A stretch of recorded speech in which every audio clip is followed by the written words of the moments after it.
¿Estás listo para descubrir las ideas que están cambiando el futuro de la logística? Bienvenidos a Mundo Tecnolog, un espacio donde conectamos con los líderes, innovadores y especialistas que están transformando el sector, porque la logística mueve al mundo.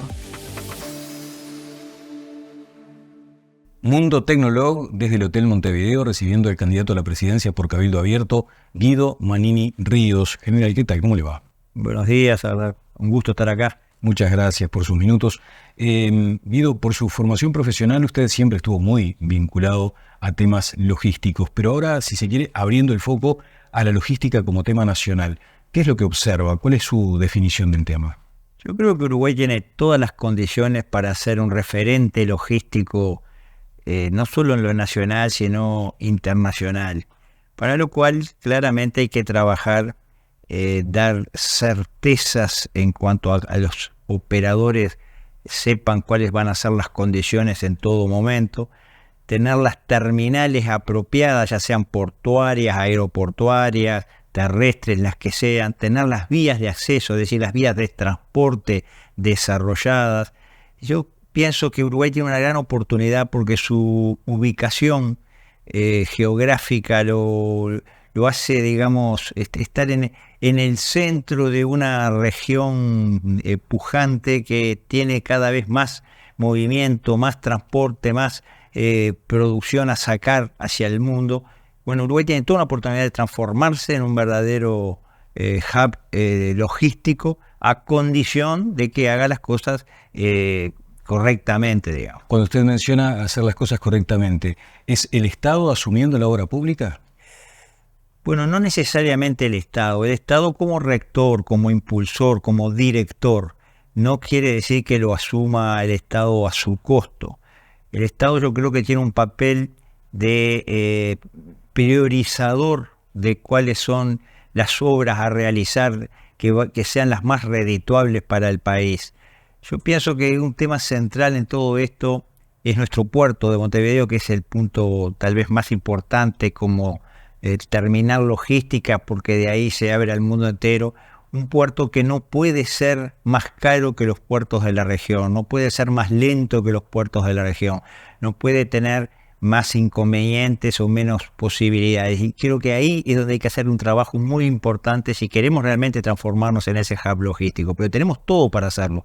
Hay países de Europa que en comparación son de las dimensiones de Uruguay, en realidad son mucho más chicos, pero en comparación con los países de Europa son de las dimensiones de Uruguay, que han sabido transformarse en esos hubs y ha sido fuente de riqueza de la cual después se beneficia a toda su gente.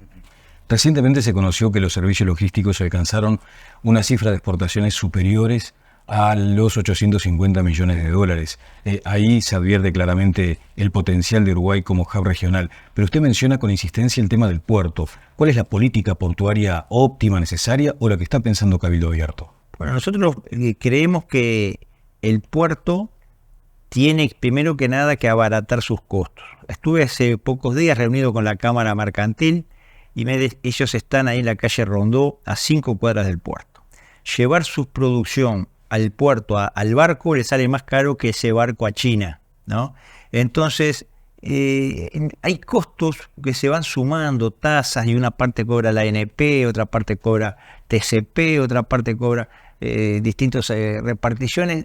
Hay costos que indudablemente tienen que ser reducidos para que aquellos operadores de la región vean acá en el Uruguay una posibilidad. El puerto debe desarrollarse, hay una planificación ahora, se le está ganando un espacio al mar, se está agrandando la zona de terminal de contenedores. Y bueno, yo creo que por ese lado va, la infraestructura es fundamental, hay que invertir para después cobrar. No siempre la inversión es gasto, la inversión generalmente tiene retorno y se ha avanzado mucho en el puerto, pero hay que avanzar más. Nosotros hablamos de un plan director portuario, o sea, algo que haga prever qué posibilidades va a tener el puerto el año que viene, dentro de 5 años, dentro de 10 años, para que los operadores puedan ir planificando.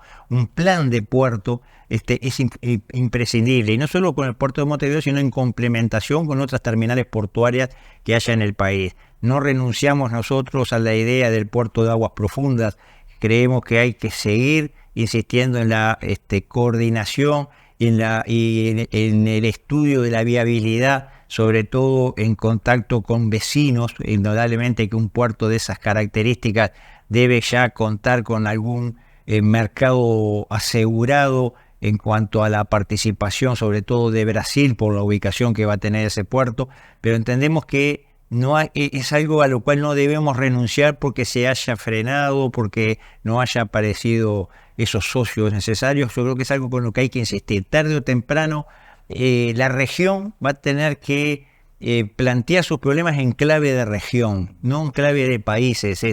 No Uruguay separado del resto, sino como parte de esa región donde puede aportar sus grandes bondades geográficas, ¿no? Esos accesos mucho más fáciles a puerto que tiene Uruguay comparado con Argentina, por ejemplo. Yo pienso que hay una gran posibilidad a condición de que haya visión de futuro y que se trabaje en el largo plazo siempre.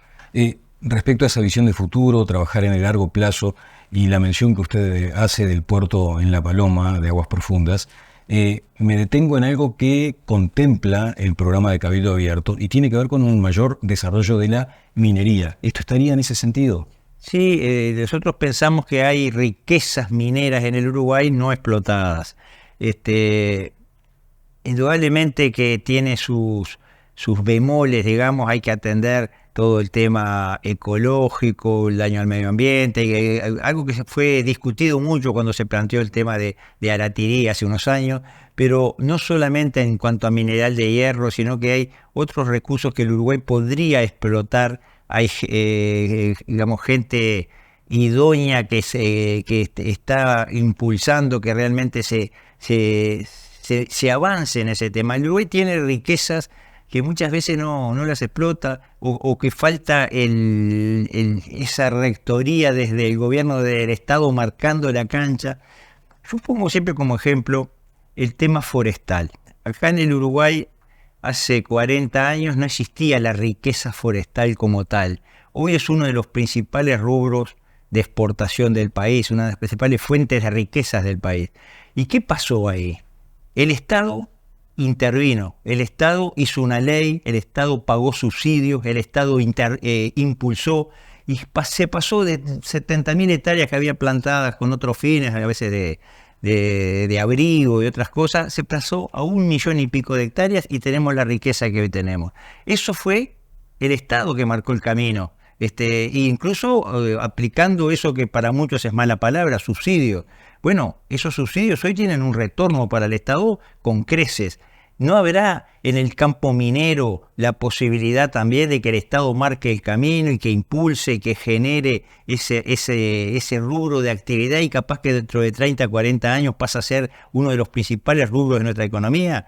¿No habrá en otros campos? En nuestro programa a veces hablamos de la acuicultura, es decir, la posibilidad de cultivar peces a nivel familiar en el interior, y si no se podrá generar riquezas desde el Estado. Yo creo que en el área minera es claro que se puede.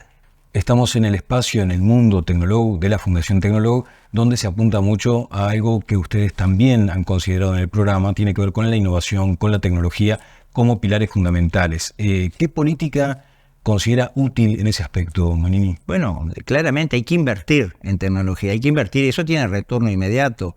El Uruguay ha demostrado que en algunas áreas es capaz y que ha tenido incluso ingresos o ha habido posibilidades para nuestros ingenieros, para nuestros programadores. En la industria del software el Uruguay ha mostrado que se puede. Bueno, acá hay algunos ámbitos, algunos nichos en los cuales ya se empiezan a desarrollar. El otro día estuve hablando con gente que está en el mundo del cine, se está exportando películas, cortos, etcétera, que se piden desde el exterior. Es decir, la tecnología en el Uruguay no tiene por qué frenarse, no podemos por qué resignarnos a decir acá no podemos porque no estamos al nivel de tal o cual país. Yo pienso que acá se podría perfectamente desarrollar una industria basada en tecnología, pero para eso se requiere inversión. Acá siempre se habló de determinado porcentaje, asignar determinado porcentaje del PBI a la inversión, y nunca se ha llegado ni a la mitad de lo que se plantea. El Uruguay tiene posibilidades, tiene capacidades para ese desarrollo tecnológico. Nosotros en ese sentido entendemos que hay que recurrir a aquellos que hoy están liderando.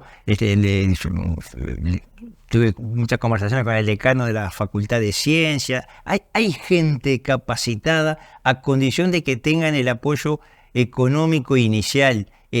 Claramente, si el Uruguay no invierte, bueno, no va a tener el retorno. Y esto es de retorno inmediato, porque después terminamos pagando esa tecnología que nosotros no desarrollamos, se la pagamos a otros países que sí la desarrollaron, y bueno, nosotros tenemos esa oportunidad. Bien, el segundo pilar del programa de gobierno de Cabildo Abierto tiene que ver con el impulso al trabajo y a la producción nacional. Previo a esto, ustedes consideran también lo del atraso cambiario, que allí hay un tema de competitividad concreto, y se menciona eso del costo país o de un país caro. ¿Cuáles son los caminos para mitigar este impacto? Claramente el atar el dólar a un piso, como se lo viene atando desde hace muchos años, pasan las administraciones y pareciera que la única receta que hay para controlar la inflación es tener el dólar planchado. Claramente la inflación hay que controlarla, es el impuesto que más castiga sobre todo a aquellos que tienen ingresos fijos. Hay que controlarla. Hay dos formas de controlar la inflación, dos grandes formas, hay muchas más, pero dos grandes. Una es con el tipo de cambio atado, que es lo que está haciendo el Uruguay desde hace mucho tiempo. La otra es bajando el gasto público, llevando el déficit fiscal al rango de no más del 2%, 2,5% como máximo. Es decir, casi a la mitad de lo que hoy es ese déficit público, ese mayor gasto del Estado de lo que le ingresa. Hay que cambiar la herramienta, no puede ser mantener el dólar bajo la herramienta, porque eso encarece cada vez más al Uruguay. El Uruguay hoy es de los países más caros del mundo y no tiene de los mejores servicios del mundo. Y eso a que lleva a que muchas empresas, muchos emprendimientos que se podrían desarrollar en el Uruguay optan por algún país vecino, por otro país de la región que no tiene esos costos en definitiva. Nosotros proponemos en nuestro programa ponerle un techo al gasto público. La última ejecución presupuestal es el techo, de ahí no se puede pasar. Si cualquier política que se quiera llevar adelante, que se quiere implementar, que genere costo, todo gobierno nuevo va a tener políticas que quiera llevar adelante, tiene necesariamente que esos dineros que necesita sacarlos de otra área del Estado donde se pueda reducir. ¿No funcionó la regla fiscal, por ejemplo? La regla fiscal hubiera funcionado si se hubiera respetado, pero desde el primer año ya se pidió autorización para sobrepasarla y en realidad no se cumplió nunca. Si se cumple, sí, es una forma de aguantar el gasto, ¿no? Nosotros decimos algo parecido, pero con, digamos, rigidez. No se puede pasar, o sea, el monto a gastar es este. Bueno, usted propone esto que significan $100 millones. Bueno, ¿de dónde lo sacamos? De otra repartición del Estado. ¿Hay reparticiones del Estado que se pueden reducir? Sí. ¿Hay reparticiones que tienen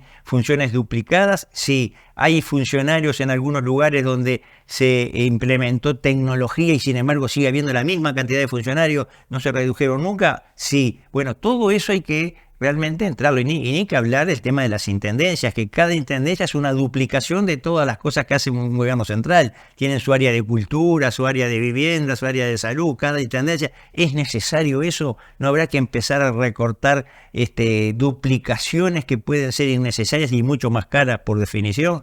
Nosotros estamos convencidos de que es imprescindible mantener un techo del gasto. Con ese techo del gasto, porque acá todos los últimos años, desde hace muchísimos años, año a año aumenta el gasto del Estado. Sí. Año a año. O sea, ni un año fue para abajo. Cuando tuvimos mayores ingresos en la década del 2004 al 2014, porque los commodities valían mucho, bueno, en vez de decir, bueno, esto no va a durar toda la vida, vamos a prever, vamos a hacer política para que cuando vengan las malas poder afrontarlo, no.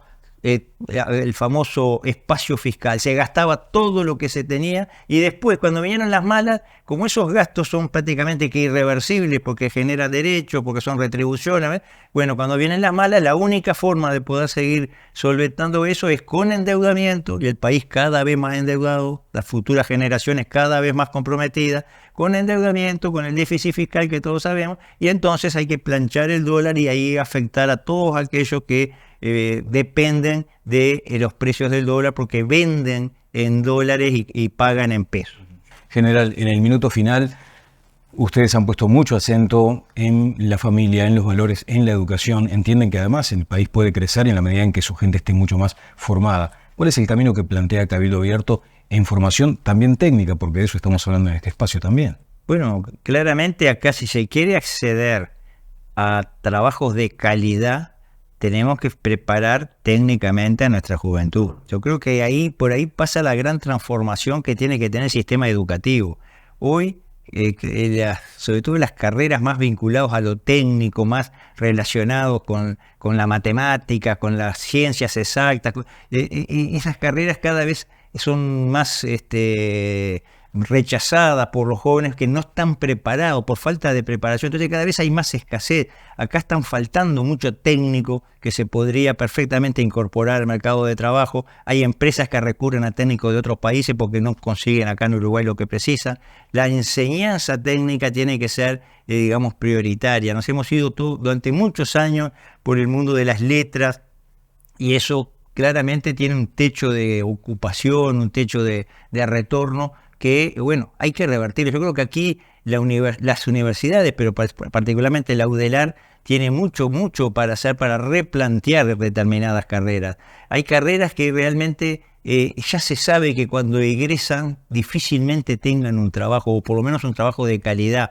Y sin embargo, son carreras donde buena parte de la juventud se vuelca hacia ellas porque le resulta más atractivo, porque no tienen los problemas que tienen en otras. Entonces, ahí hay una falla del sistema. Estamos preparando profesionales para carreras, en carreras que después el mercado laboral no requiere, y donde sí se requiere, no estamos dando la cantidad suficiente de profesionales. ¿Y el Estado debería intervenir sugiriendo carreras? Bueno, hay una autonomía universitaria que, digamos, que hace que el Estado o el gobierno no pueda determinarlo directamente, pero yo pienso que tendría que haber una orientación de las propias autoridades universitarias, una orientación a nivel de los jóvenes antes de entrar a la universidad, de que realmente por este camino te podrá ser un poco más fácil, pero cuando termines vas a terminar trabajando de otra cosa, porque acá no vas a tener el camino. Eso es evidente y está pasando hace años. Y yo creo que es frustrante para alguien estudiar una carrera y después no poderla desarrollar. Muchas gracias. Gracias a usted. El señor candidato a la presidencia por Cabildo Abierto, Guido Manini Ríos, pasó por Mundo Tecnólogo.